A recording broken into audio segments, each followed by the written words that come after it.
Today we gather to say goodbye to a game that promised us the stars but fell to earth. Anthem, BioWare's ambitious dream of powered flight and heroic adventure, has been given its final death sentence.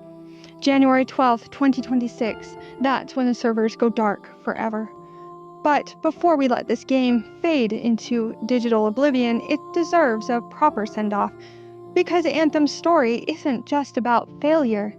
It's about broken promises, lost potential, and what happens when ambition meets reality. And its death might just be the wake-up call the entire gaming industry needs. We're gathered here today to mourn the passing of Anthem, born as Project Dylan in 2012, died by corporate execution in 2025. 13 years of life, 7 years of development hell, 6 years struggling to find its purpose, and now, silence. Anthem, you were supposed to be everything. You were going to be BioWare's magnum opus, their destiny killer, their answer to the live service revolution. You promised us seamless flight in powered armor across alien worlds. You showed us that incredible E3 demo in 2017, and for a brief moment, we believed in your dynamic weather systems, your emergent storytelling, your living world that would evolve around us for 10 years. Anthem, you were named after Bob Dylan because your creators wanted you to be referenced for years to come.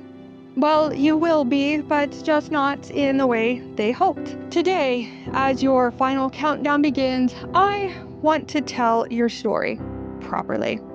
Not as the punchline you became, but as the cautionary tale you always were. Because your death isn't just an ending, it's a lesson written in broken code and shattered dreams. Let's start with your conception. In 2012, BioWare was riding high. Mass Effect was a beloved trilogy, Dragon Age was finding its footing, and EA wanted them to create something new, something that could compete in the emerging live service space. The vision, in all honesty, was genuinely inspiring. Imagine Iron Man, but in a BioWare RPG. Players would be freelancers piloting mechanical exosuits called Javelins, venturing beyond the safety of Fort Tarsis into a hostile alien world. The technology that created this world was called the Anthem of Creation. Ancient, mysterious, and dangerous. It was mythology and technology blended into something that should have been magical. Haha, but vision and execution are two very different things, aren't they, Anthem? And this is where your story becomes a masterclass in how everything can go wrong. Your development was plagued by instability from day one. Casey Hudson, the visionary behind Mass Effect, left BioWare in 2014, just 2 years into your development. The team was left rudderless, with no clear direction and competing visions of what you should become. Sounds familiar? Key creative leads came and went like a revolving door, each bringing their own ideas about your identity. EA mandated that you be built on Frostbite, their in-house engine designed for shooters like Battlefield, but you weren't a shooter, were you, Anthem? You were supposed to be an RPG with flight mechanics, an inventory system, and complex character progression. The developers described Frostbite as being full of razor blades. Every basic feature had to be built from scratch. Save systems, third-person cameras, even basic UI elements, none of it existed. What should have taken months took years. Perhaps the most damaging was the toxic belief in something called BioWare magic. The idea that somehow, through sheer force of will and last-minute crunch, everything would just come together. This wasn't magic, Anthem. This was delusion. It led to 7 years of aimless development, followed by 15 months of 90-hour work weeks that broke the people who tried so desperately to save you. Your ambitions exceeded what was technically possible. The seamless world with no loading screens. Impossible on the hardware of the time. The dynamic weather affecting gameplay, too complex for Frostbite. The emergent storytelling system, never actually built. One by one, your most ambitious features were quietly cut, leaving behind a hollow shell of the original vision. Your development suffered from constant scope changes. Were you a narrative-driven RPG, a competitive multiplayer shooter, a co-op PvE experience, a single-player game with optional co-op? The answer changed, depending on which meeting you were in and which executive was speaking at the time. And that was hardly your fault, was it, Anthem? February 22nd, 2019, your launch day. The day we all discovered just how far you had fallen from that E3 demo. The reviews were devastating. PC Gamer gave you a 55 out of 100, calling you a disjointed story, boring loot, repetitive missions, and shallow endgame. IGN wasn't much kinder, were they? They're 6.5 out of 10. But the real judgment, Anthem, came from the players. A user score of 4.0 on Metacritic. 4 out of 10? The technical problems were immediately apparent. You were crashing PlayStation 4 consoles so severely that some players couldn't restart their systems. Sony, who never gives refunds, started offering no questions asked refunds for you. That should have been the first sign that something was catastrophically wrong. Your loading screens became a meme. Remember those seamless transitions from the E3 demo? Well, in the final game, we spent more time looking at loading screens than actually playing. For Tarsus, your social hub became a single-player walking simulator. The flying, your signature feature, was limited by arbitrary overheat timers that felt like shackles on freedom. The loot system, the core of any looter shooter, was fundamentally broken. But were you supposed to even be a looter shooter, Anthem? No one knows. Players could spend hours in strongholds only to receive nothing of value. Your endgame consisted of 3 strongholds and some forgettable contracts for a game promising years of content. You launched with maybe 20 hours of meaningful gameplay. Within months, your player count collapsed. Xbox tracking showed fewer than 2,500 concurrent players by April 2019. And for context, that's fewer people than were playing Fallout 76, a game that was being universally mocked at the time. Your subreddit became a graveyard of disappointed fans and how to fix Anthem posts that would never be implemented. But you tried, didn't you, Anthem? You tried to fight back. In February of 2020, BioWare announced Anthem Next, a complete overhaul that would rebuild you from the ground up. For a moment, hope flickered back to life. A small team of about 30 developers, led by Christian Daly, began the monumental task of fixing what 7 years of development had broken.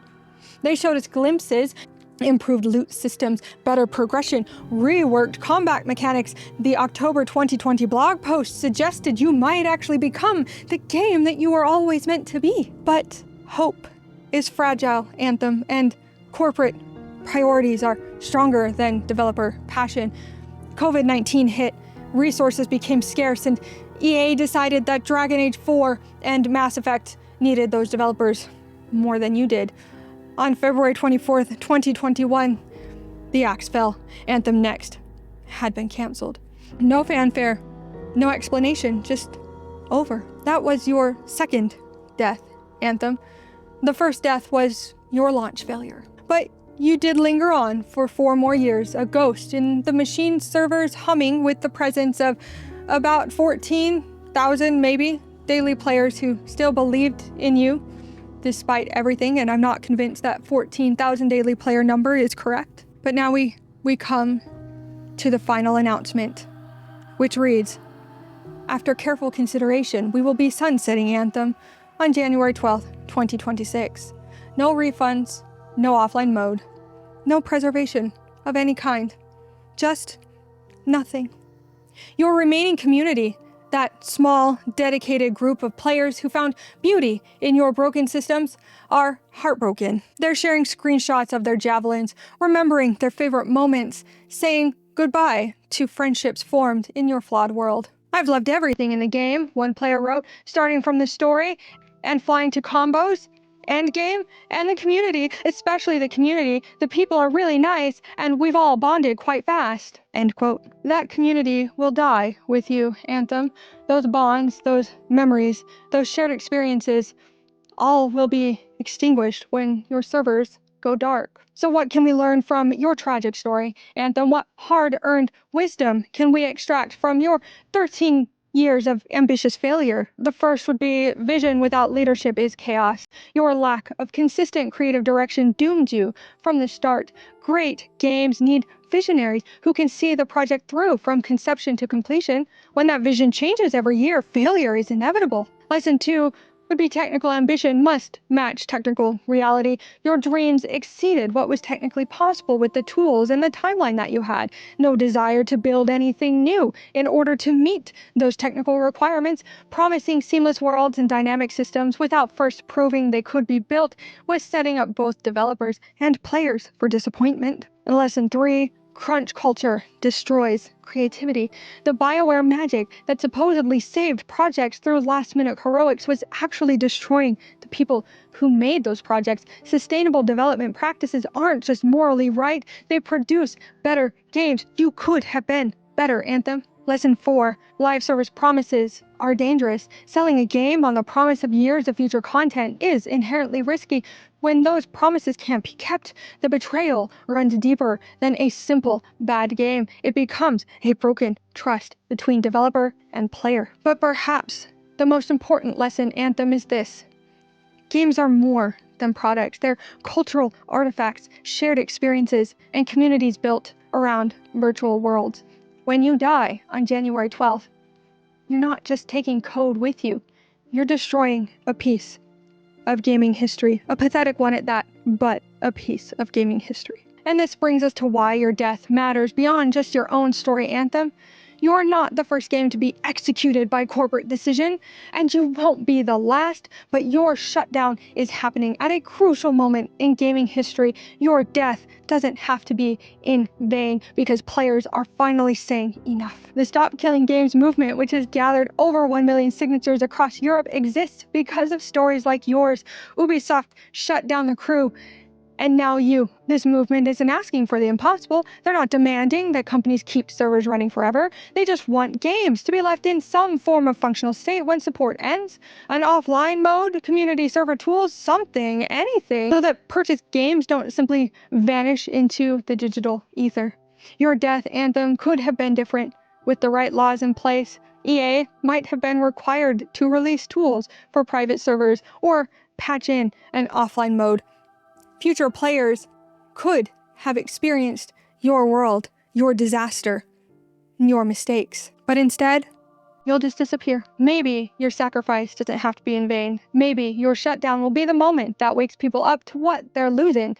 So here we are, Anthem, your final months stretching out before you like a countdown timer to oblivion. January 12th, 2026. Mark your calendars, everyone. That's when one of gaming's most ambitious failures finally breathes its last. You were supposed to be everything, and you became a cautionary tale instead.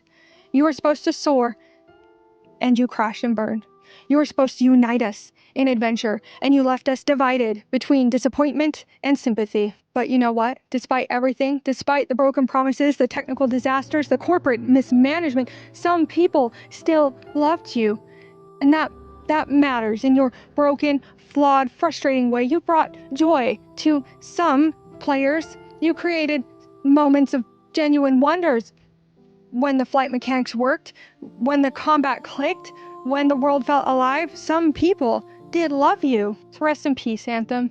May your digital grave serve as a reminder of what happens when ambition meets poor execution, and may your death inspire the changes needed to preserve the games that come after you. To your remaining players, I encourage you to screenshot everything. Record your favorite moments. Remember what you loved about this broken, beautiful thing, because soon it will exist only in memory. And to everyone else, if you are in the European Union, I encourage you to sign the Stop Killing Games petition.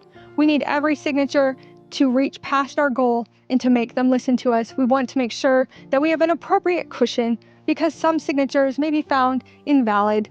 Because if we don't fight for our digital heritage now, how many more anthems will we lose to corporate indifference? Maybe the next one will actually be a good game. The servers will go dark on January 12th, 2026, but the lessons of Anthem should live on forever. Fly strong, freelancers, one last time. Anyway, thank you for listening to my goofy eulogy to a crappy game. Again, links in the description and in the pinned comment for the Stop Killing Games initiative. If you are in the EU, we have until the end of July. Let me know in the comments, are you someone that liked Anthem? Was Anthem something you were excited for, but then disappointed with? Yeah, anyway, thank you so much for your time and for watching this video. I hope you have a fantastic day. Peace out.